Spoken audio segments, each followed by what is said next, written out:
Sorry, I turn to you. You're African American. I wonder why I'm getting this Help question. me out. Well, what's the right answer on Black Lives Matter? What is supposed to be said by candidates? Black Lives Matter has an implicit "to" at the end of it. It speaks to a very, very specific pain. It's more than a slogan. Jeb Bush tripped up on it. Bernie Sanders tripped up on it. Martin O'Malley's tripped up on it. Hillary did a few weeks ago. And the problem is that we've seen the video of Walter Scott. We've seen the video of Eric Gardner, Tamir Rice, Sandra Bland, and the list goes on and on and on and on. And you have African Americans who literally do not get the benefit of their humanity.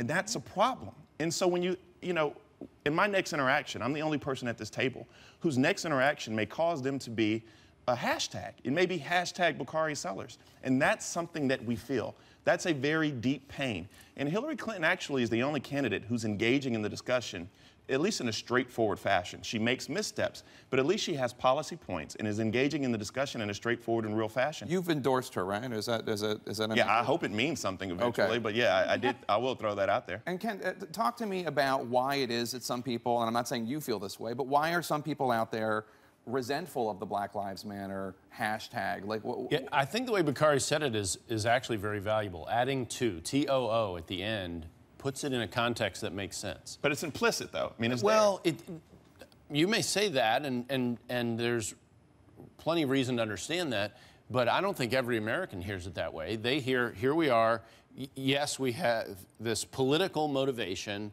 that we're separating out this one category of Americans and saying they matter more than everybody else. That's actually what a lot of people see. No, we're saying stop killing us. We're saying my life matters. I understand that. It takes I understand place that, but that's why you have the retort. No, all lives matter. Right. We're not leaving these out. Whoever that speaker is. In this case, you've got Jeb Bush up there. I'm saying it here.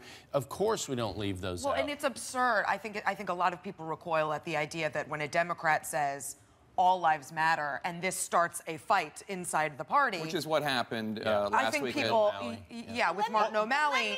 I think most people react to that and say that's really silly. But let me explain why people reacted. And I think it is, we have gone through these incident after incident, in which African Americans have died at the hands of police. And we all see that. We live in this country. And that's why people are saying Black Lives Matter too. Black Lives Matter. We don't need to say all lives matter because white citizens aren't dying at the hands of police. And that's why it's interesting to me that people think there's something wrong with actually saying, we need to say Black Lives Matter because we live in this context in which African Americans are dying. But Bakari's point is that we need to have policy conversations about it. And when you say Black Lives Matter and you can't say all lives matter, then we are just talking about slurs. And it really does reduce. That's not the point at all. It reduces the greater conversation that we should be having. We're tripping up over slogans. There's no question right now about the value of the life of a young white child, a young white boy or girl. But there is a very serious question about the value of a young black life in this country. And that's the discussion we're having. Well, it's not the discussion that Democrats are having. Well, it is. I mean, no, that's not true at all. Right. Hillary Clinton went to NYU and the Dingle Institute and gave an impassioned speech about police reform. Yep. So, I mean, that happened. I mean, I will have to give Rand Paul credit for at least dipping his toe in the discussion and talking about mass incarceration and things of that sort.